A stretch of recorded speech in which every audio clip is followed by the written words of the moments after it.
ನಾಡಿನಾದ್ಯಂತ ಗೌರಿ ಗಣೇಶ ಹಬ್ಬದ ಸಂಭ್ರಮ ಸಡಗರ ಕಳೆಗಟ್ಟಿದ್ದು ಅಂದೊಂದಿತ್ತು ಕಾಲ ಚಿತ್ರತಂಡ ಇವತ್ತು ಅದ್ದೂರಿಯಾಗಿ ಗೌರಿ ಗಣೇಶ ಹಬ್ಬವನ್ನ ಸೆಲೆಬ್ರೇಟ್ ಮಾಡಿದೆ.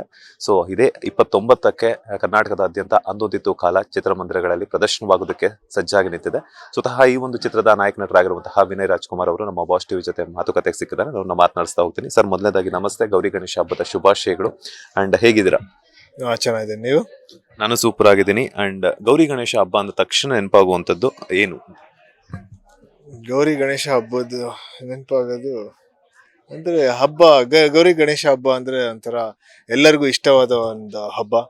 ಆ ಇಡೀ ಫ್ಯಾಮಿಲಿ ಸೇರ್ಕೊಂಡು ಇಡೀ ಒಂದು ಏರಿಯಾ ಸೇರ್ಕೊಂಡು ಆಚರಿಸುವ ಒಂದು ಹಬ್ಬ.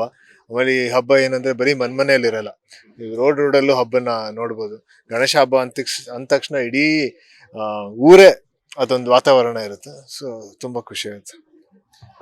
ನೀವೇ ಹೇಳ್ದಂಗೆ ಇಡೀ ಊರೇ ಒಂದ್ ಕಡೆ ಸೇರ್ಕೊಂಡು ಮಾಡುವಂಥದ್ದು, ಅದರಲ್ಲೂ ಕೂಡ ದೊಡ್ಡ ಮನೆ ಅಂದ್ರೆ ಒಂದ್ ಸ್ವಲ್ಪ ವಿಶೇಷ. ಕಲಾವಿದರಾಗಿರ್ಬೋದು, ಟೆಕ್ನಿಷಿಯನ್ಸ್ ಆಗಿರ್ಬೋದು, ನಿಮ್ಮ ತುಂಬು ಕುಟುಂಬ ಆಗಿರ್ಬೋದು, ಎಲ್ಲ ಸೇರ್ಕೊಂಡು ಅಣ್ಣ ಅವರ ಕಾಲದಲ್ಲಿ ನಿಮ್ಮ ಒಂದು ನೆನಪುಗಳನ್ನ ಏನಾದ್ರು ನಮ್ ಜೊತೆ ಹೇಳೋದಾದ್ರೆ ಹೆಂಗ್ ಸೆಲೆಬ್ರೇಟ್ ಮಾಡ್ತಿದ್ರು ಅಣ್ಣ ಅವ್ರ ಕಾಲದಲ್ಲಿ ಗೌರಿ ಗಣೇಶ ಹಬ್ಬವನ್ನ ತಮ್ಮ ಕುಟುಂಬದ ಜೊತೆ ಅಂತ? ಹ್ಮ್ ಅದೇ ಇಡೀ ಫ್ಯಾಮಿಲಿ ನಮ್ದೊಂದು ತುಂಬಾ ದೊಡ್ಡ ಫ್ಯಾಮಿಲಿ, ಎಲ್ಲ ಎಕ್ಸ್ಟೆಂಡೆಡ್ ಫ್ಯಾಮಿಲಿ. ಎಲ್ಲರೂ ಗೌರಿ ಹಬ್ಬಕ್ಕೆ ಅಥವಾ ಗಣೇಶ ಹಬ್ಬಕ್ಕೆ ಮನೆಗೆ ಬರ್ತಿದ್ರು. ಆಮೇಲೆ ಗಣೇಶನ ತಂದು ಇಡ್ತಾ ಇದ್ವಿ. ಪುಟ್ಟ ಗಣೇಶ ಆವಾಗ್ಲಿಂದ ಇಡ್ತಾ ಇದ್ವಿ. ಜೊತೆಗೆ ಒಳ್ಳೆ ಊಟ ಇರ್ತಾ ಇತ್ತು. ಸೊ ಎಲ್ಲರೂ ಒಟ್ಟಿಗೆ ಸೇರ್ಕೊಂಡು ಊಟ ಮಾಡ್ತಾ ಇದ್ವಿ. ಸೊ ಹಾಗೆ ಪ್ರತಿ ಮನೇಲಿ ಹೇಗೆ ಆಚರಿಸ್ತಾರೆ ಅದೇ ರೀತಿ ನಮ್ಮ ಮನೇಲೂ ಆಚರಿಸ್ತಾ ಇದ್ವಿ. ಒಂದ್ ಕಡೆ ಹಬ್ಬದ ಸಂಭ್ರಮ, ಮತ್ತೊಂದ್ ಕಡೆ ಅಂದೊಂದಿತ್ತು ಕಾಲ ಸಿನಿಮಾ ರಿಲೀಸ್ ಆಗ್ತಿರುವಂತಹ ಸಂಭ್ರಮ 29ಕ್ಕೆ ರಿಲೀಸ್ ಆಗ್ತಾ ಇದೆ. ಇದರಲ್ಲಿ ನೀವು 3 ವರ್ಷಗಳಲ್ಲಿ ಕಾಣಿಸ್ಕೊಂಡಿದ್ದೀರಾ. ಒಂದು ಟೀನೇಜ್ ಆಗಿರ್ಬೋದು, ಹಾಗೇನೆ ಎಂಗೇಜ್ ಆಗಿರ್ಬೋದು, ಅದ್ರ ಜೊತೆಗೆ ಡೈರೆಕ್ಟರ್ ಆದ ನಂತರ ಅಂತ ಹೇಳ್ಬಿಟ್ಟು. ಸೊ ಹೆಂಗಿದೆ ಎಕ್ಸ್ಪೀರಿಯನ್ಸ್ ಅಂಡ್ ಸಿನಿಮಾ ರಿಲೀಸ್ ಆಗ್ತಾ ಇರುವಂತಹ ಕೌತುಕತೆ ಹೆಂಗಿದೆ ಅಂತ? ಅದೇ ಈಗ ನಮ್ಮಾಗ್ಲೇ ನಮ್ದೊಂದು 3 ಸಾಂಗ್ ರಿಲೀಸ್ ಆಗಿದೆ ಇವತ್ತಿಂದು ಸೇರಿ. ಎಲ್ಲ ಸಾಂಗಿಗೂ ಒಳ್ಳೆ ರಿಯಾಕ್ಷನ್ಸ್ ಇದೆ. ಎಲ್ಲ ಸಾಂಗ್ನು ತುಂಬಾ ಜನ ಎಂಜಾಯ್ ಮಾಡಿದ್ದಾರೆ. ಸೊ ಅದೇ ರೀತಿ ಜನಕ್ಕೆ ಈ ಸಿನಿಮಾ ಮೇಲೆ ಒಂದಷ್ಟು ಪಾಸಿಟಿವ್ ಫೀಲ್ ಇದೆ. ಸೊ ಅದರಿಂದ ಈ ಸಿನಿಮಾನ ನೋಡ್ತಾರೆ, ಇಷ್ಟಪಡ್ತಾರೆ ಅಂತ ನಾನು ಅನ್ಕೊಂಡಿದ್ದೀನಿ. ಸೊ 29th ನೋಡ್ಬೇಕು. ಇದರಲ್ಲಿ ಡೈರೆಕ್ಟರ್ ಆಗಿ ಕಾಣಿಸ್ಕೊಳ್ತಿದ್ದಾರೆ ಅಂತ ಒಂದು ಹಿಂಟ್ ಸಿಕ್ಕಿದೆ. ಸೊ ರಿಯಲ್ ಲೈಫ್ ನಲ್ಲಿ ಡೈರೆಕ್ಟರ್ ಆಗುವಂತಹ ಚಾನ್ಸಸ್ ಏನಾದ್ರು ಇದೆಯಾ ಅಂತ? ಇಲ್ಲ, ಲೈಫಲ್ಲಿ ಡೈರೆಕ್ಟರ್ ಆಗುವ ಚಾನ್ಸಸ್ ಆತರ ಯೋಚನೆ ಯಾವತ್ತು ಮಾಡಿಲ್ಲ. ಸದ್ಯಕ್ಕೆ ಬರೀ ಆಕ್ಟ್ ಮಾಡ್ತಿದ್ದೀನಿ ಅಷ್ಟೇ. ಬರೀ ಆಕ್ಟ್ ಮಾಡ್ತಿದ್ದಾರೆ ಅಂತ. ಯಾರು ನಿಮ್ಮ ಫೇವ್ರೆಟ್ ಡೈರೆಕ್ಟರು ಅಂತ?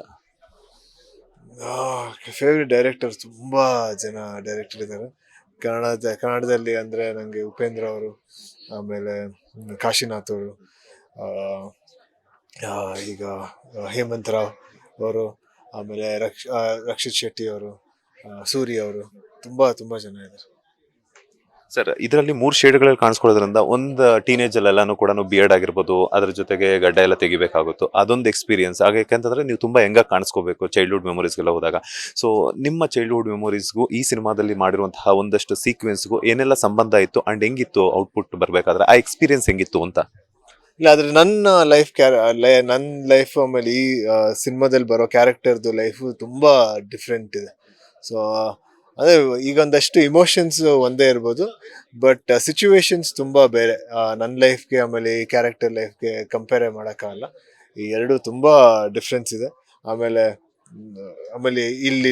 ಇಲ್ಲಿ ಒಂದು ಡೈರೆಕ್ಟರ್ ಆಗ್ಬೇಕಂತ ಚಿಕ್ಕ ವಯಸ್ಸಿಂದನೂ ಆಸೆ ಇರುತ್ತೆ. ಆಮೇಲೆ ಒಂದು ತೀರ್ಥಹಳ್ಳಿ ಅಂತ ಊರಲ್ಲಿ ಕ್ಯಾರೆಕ್ಟರ್ ಬೆಳೆದಿರುತ್ತೆ. ಆಮೇಲೆ ಅವರ ಒಂದು ಫ್ಯಾಮಿಲಿ, ಅವರ ಒಂದು ಫ್ರೆಂಡ್ಸು, ಅದು ನನ್ನ ಲೈಫ್ಗೂ ಅಷ್ಟು ಸಿಮಿಲಾರಿಟೀಸ್ ಇಲ್ಲ. ಗೌರ್ಮೆಂಟ್ ಸ್ಕೂಲ್ಗೆ ಹೋಗಿದ್ರೆ, ಸೊ ಅಂದ್ರೆ ಸಿನಿಮಾದಲ್ಲಿ ಅಂದೊಂದಿತ್ತು ಕಾಲದಲ್ಲಿ ಗೌರ್ಮೆಂಟ್ ಸ್ಕೂಲಲ್ಲಿ ರಿಯಲ್ ಲೈಫಲ್ಲಿ ಯಾವತ್ತಾದ್ರೂ ಹೋಗಿದ್ರ ಸ್ಟಡಿ ಮಾಡೋದಕ್ಕೆ ಅಂತ? ಅಂದ್ರೆ ನಾನು ಯಾವತ್ತು ಇಲ್ಲಿ ಹೋಗಿರ್ಲಿಲ್ಲ. ಬಟ್ ಇಲ್ಲಿ ಸಾಕಷ್ಟು ಒಂದಷ್ಟು ಗವರ್ಮೆಂಟ್ ಸ್ಕೂಲ್ಸ್ ಅಲ್ಲೇ ಶೂಟ್ ಮಾಡಿದ್ವಿ. ಅಲ್ಲಿ ಒಂದು ತೀರ್ಥಹಳ್ಳಿಯಲ್ಲಿ ಒಂದು ಸ್ಕೂಲ್ ಇತ್ತು. ಸೊ ಆ ಸ್ಕೂಲಲ್ಲಿ ಏನ್ ಮಾಡಿದ್ರು ಅಂದ್ರೆ, ಆ ಪ್ರಿನ್ಸಿಪಲ್ಲೇ ಸೇರ್ಕೊಂಡು ಏನು ಒಂದು ತೋಟ, ಆ ಸ್ಕೂಲೇ ಒಂದು 4 ಎಕರೆ ಇತ್ತು. ಸೊ ಅಲ್ಲಿ ಒಂದು 3 ಎಕರೆ ತೋಟ ಮಾಡಿದ್ರು ಸ್ಕೂಲಲ್ಲಿ. ಸೊ ಆ ತೋಟದಿಂದ ಬರೋ ಆದಾಯಲ್ಲಿ ಸ್ಕೂಲ್ನು ಕೂಡ ರನ್ ಮಾಡ್ತಿದ್ರು. ಸೊ ಆತರ ಒಂದಷ್ಟು ಸ್ಟೋರೀಸ್ ನೋಡಿ ತುಂಬಾ ಖುಷಿ ಆಗ್ತಾ ಇತ್ತು. ಸಾಮಾನ್ಯವಾಗಿ ಸೆಲೆಬ್ರಿಟಿ ಕುಟುಂಬ ಅಂದ ತಕ್ಷಣ ಒಂದಷ್ಟು ರೂಲ್ಸ್ ಅಂಡ್ ರೆಗ್ಯುಲೇಷನ್ಸ್ ಇರುತ್ತೆ. ಹಬ್ಬ ಸೆಲೆಬ್ರೇಷನ್ಸ್ ಆಗಿರ್ಬೋದು, ಮತ್ತೊಂದಾಗಿರ್ಬೋದು. ನೀವು ಚಿಕ್ಕ ವಯಸ್ಸಿದ್ದಾಗ ನೀವು ಯುವ ಅವರೊಟ್ಟಿಗೆ ಚಂದ ಎತ್ತೋದಾಗಿರ್ಬೋದು, ಈ ತರ ಎಲ್ಲ ಮಾಡ್ತಿದ್ರಾ? ಯಾಕಂತಂದ್ರೆ ಆ ಒಂದು ದೊಡ್ಡ ಮನೆ ಅಂದ ತಕ್ಷಣ ಆ ಒಂದು ಅವಕಾಶ ಇರ್ತಿರ್ಲಿಲ್ಲ, ಬಟ್ ಆದ್ರೂ ಮಾಡೋದಕ್ಕೆ ಪ್ರಯತ್ನ ಪಡ್ತಿದ್ರ ಅಂತ. ಆದ್ರೆ ಗಣೇಶ ಹಬ್ಬಕ್ಕೆ ಏನು ಮಾಡ್ತಿರ್ಲಿಲ್ಲ, ಬಟ್ ಪ್ರತಿ ಶ್ರಾವಣ ಶನಿವಾರಕ್ಕೆ ನಮ್ಮ ಮನೆಯಿಂದ ನಾನು, ನನ್ನ ತಮ್ಮ, ನನ್ನ ಕಸಿನ್ಸ್ ಎಲ್ಲರೂ ಸೇರ್ಕೊಂಡು ಅಕ್ಕಿ ಇಟ್ಕೊಂಡು ಮನೆಗೆ ಹೋಗ್ತಾ ಇದ್ವಿ. ಅದೊಂದು ಶಾಸ್ತ್ರ.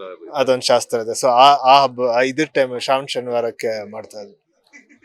ಯಾವ ಅಮ್ಮ ಮಾಡಿರುವಂತ ಗೌರಿ ಹಬ್ಬಕ್ಕಾಗಿರ್ಬೋದು ಅಥವಾ ಅಜ್ಜಿ ಆಗಿರ್ಬೋದು, ಯಾವ ಅಡಿಗೆ ನಿಮ್ಗೆ ತುಂಬಾ ಇಷ್ಟ ಆಗುತ್ತೆ ಗೌರಿ ಗಣೇಶ ಹಬ್ಬದ ಸಂದರ್ಭದಲ್ಲಿ? ಹಾಗೇನೆ ಎಷ್ಟು ಮಿಸ್ ಮಾಡ್ಕೊಳ್ತಿದ್ರ ಅಂತ ಅಜ್ಜಿ ಮಾಡಿದಂತ ಅಡಿಗೆ ಆಗಿರ್ಬೋದು, ಅಪ್ಪು ಸರ್ ಏನಾದ್ರು ಮಾಡ್ಕೊಡ್ತಿದ್ರ ನಿಮ್ಗೆ ಅಡಿಗೆನ? ಇಲ್ಲ, ನಮ್ಮನೇಲಿ ಅಡುಗೆ ಅಂದ್ರೆ ಎಲ್ಲರೂ ಸೇರ್ಕೊಂಡು ಮಾಡ್ತಾರೆ. ಇಡೀ ಫ್ಯಾಮಿಲಿಯಲ್ಲಿ ಎಲ್ಲರೂ ಸೇರ್ಕೊಂಡು ಅಡುಗೆ ಮಾಡ್ತಾರೆ. ಬಟ್ ಕರೆಕ್ಟ್ ಅವರ ಪ್ರೆಸೆನ್ಸ್ನಾಗ ತುಂಬಾ ಮಿಸ್ ಮಾಡ್ಕೊಂತೀನಿ ಖಂಡಿತ ಹಬ್ಬದ ದಿನ. ಆಮೇಲೆ ಅವ್ರಿಗೆ ವಿಶ್ ಮಾಡೋದನ್ನ ತುಂಬಾ ಮಿಸ್ ಮಾಡ್ಕೊಂತೀನಿ. ಸೊ ಅದೇ ರೀತಿ ಬಟ್ ಅದೇ ಜೊತೆಗೆ ಇದಾರೆ ಅಂತ ಅನ್ಸುತ್ತೆ. ಫೈನಲಿ ಆಗಸ್ಟ್ 9ಕ್ಕೆ ರಿಲೀಸ್ ಆಗ್ತದೆ. ಕನ್ನಡಿಗರಿಗಾಗಿರ್ಬೋದು, ದೊಡ್ಡ ಮನೆ ಕುಟುಂಬದ ಅಭಿಮಾನಿಗಳಿಗಾಗಿರ್ಬೋದು, ಏನ್ ಹೇಳ್ತೀರಾ ಅಂತ? ಅದೇ ನಮ್ಮ ಸಿನಿಮಾ ಆಗಸ್ಟ್ 29th ರಿಲೀಸ್ ಆಗ್ತಾ ಇದೆ. ಇದು ಒಂದು ಫೀಲ್ ಗುಡ್ ಸಿನಿಮಾ, ಒಂದು ಡೈರೆಕ್ಟರಿನ ಲೈಫ್ ಜರ್ನಿ ಬಗ್ಗೆ ಇದು ಒಂದು ಸಿನಿಮಾ. ಸೊ ಎಲ್ಲರೂ ನಿಮ್ಮ ಥಿಯೇಟರ್ಗಳಿಗೆ ಹೋಗಿ ನೋಡಿ ಅಂತ ಹೇಳಕ್ ಇಷ್ಟಪಡ್ತೀನಿ. ಗೌರಿ ಗಣೇಶ ಹಬ್ಬದ ಸಂದರ್ಭದಲ್ಲಿ ಏನಾದ್ರು ಮದುವೆ ವಿಚಾರ ಸಿಹಿ ಸುದ್ದಿ ಏನಾದ್ರು ಕೊಡ್ತೀರಾ? ಇಲ್ಲ, ಆ ಥರ ಏನೋ ಇದ್ರೆ ನಾನು ಖಂಡಿತ ಹೇಳ್ತೇನೆ. Thank you sir. ಒಳ್ಳೇದಾಗ್ಲಿ, ಒಳ್ಳೊಳ್ಳೆ ಪ್ರಾಜೆಕ್ಟ್ಸ್ ನಿಮ್ದಾಗ್ಲಿ. All the very best. Thank you so much. ಇದಾಗಿತ್ತು ನಟ ವಿನಯ್ ರಾಜ್ಕುಮಾರ್ ಅವರ ಮಾತು. ಕ್ಯಾಮರಾ ಪರ್ಸನ್ ರವಿಚಂದ್ರ ಜೊತೆ Manjunath Srinivas, boss TV Kannada, Bengaluru. Latest ಹಾಗೂ ಇಂಟ್ರೆಸ್ಟಿಂಗ್ ಸುದ್ದಿಗಳಿಗಾಗಿ ಬಾಸ್ ಟಿವಿ ಕನ್ನಡ ಚಾನೆಲ್ನ ಸಬ್ಸ್ಕ್ರೈಬ್ ಮಾಡಿ. ಹಾಗೆಯೇ ಬೆಲ್ ಐಕಾನ್ ಪ್ರೆಸ್ ಮಾಡಿ. ಇದರ ಜೊತೆಗೆ ಫೇಸ್ಬುಕ್, ಇನ್ಸ್ಟಾಗ್ರಾಮ್, ಎಕ್ಸ್ ನಲ್ಲೂ ಮಿಸ್ ಮಾಡದೆ ಫಾಲೋ ಮಾಡಿ.